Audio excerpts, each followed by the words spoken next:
Voici donc la boîte. Il y a des autocollants, il y a le drone, il y a un tas de câbles, un strap de rechange, il y a un antidérapant de rechange, il y a la notice, il y a des hélices, il y a des câbles. Il est plutôt bien fourni en accessoires, mais en vrai, on s'en fout. Ce qui nous intéresse, c'est la bête. Grosso merdo, c'est un drone qui franchement pour le prix qu'il vaut, avec tout ce qu'il y a dedans, et ben ça marche pas mal. Et ça vaut plutôt le... La finition, c'est pas fou, c'est pas une finition haut de gamme, mais c'est du e-flight. Par rapport au prix, franchement, c'est good.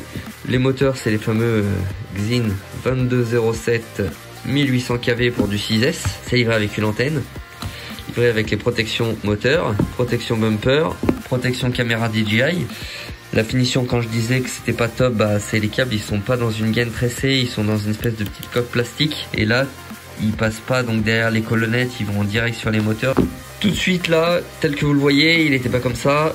J'ai rajouté 2-3 trucs. Il y avait hop cette petite pièce là dans laquelle on pouvait mettre le récepteur et il y avait l'antenne Vista qui était fixée à l'arrière. Ça, moi, je l'ai dégagé.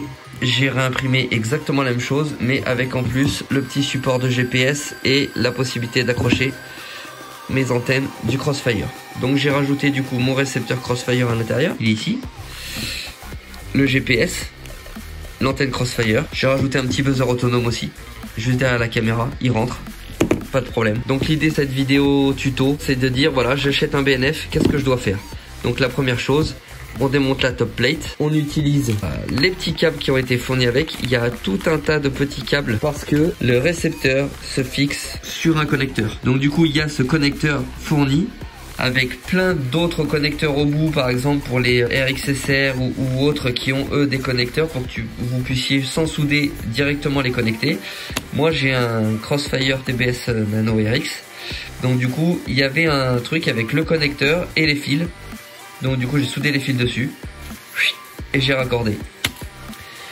Tout est expliqué, hein. Le Vista est déjà pré-branché. D'origine ici, c'est le câble du Vista qui est branché. Donc moi je l'ai débranché, tac, pour pouvoir brancher, hop, celui de mon récepteur. Du coup UART 1, on aura le Vista en MSP. UART 2, du coup, c'est Serial RX pour mon Nano RX. Et donc il faudra aller dans les protocoles Serial Crossfire. Ensuite, j'ai fait des petites notes. UART 3, il n'existe pas, il n'y a pas de pastille. UART 4, hop, ici, pour le GPS. Là, c'est en soudure, c'est pas un connecteur. UART 4, GPS.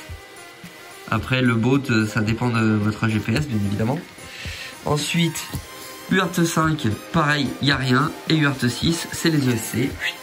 Si on regarde, les ESC R6. Donc, il faudra mettre sensor ESC. On va faire ça ensemble. Donc là, du coup, la première étape, c'est tout simplement de mettre votre récepteur dessus. Hop, tel que j'ai fait. Si vous voulez rajouter un GPS, vous pouvez rajouter un GPS. Il n'y a pas de problème. Hop là. Si vous voulez rajouter un buzzer, il n'y a pas de souci. Le buzzer, ça se trouve là, ici. C'est-à-dire que le GPS, il vous dit le GND et le 5 volts du GPS, vous le branchez ici. Moi, je les ai branchés ici. C'est-à-dire juste à côté du TX et du RX. T4, R4 là, ici, il y a un GND et un 5 volts déjà, donc pour lui c'est très bien.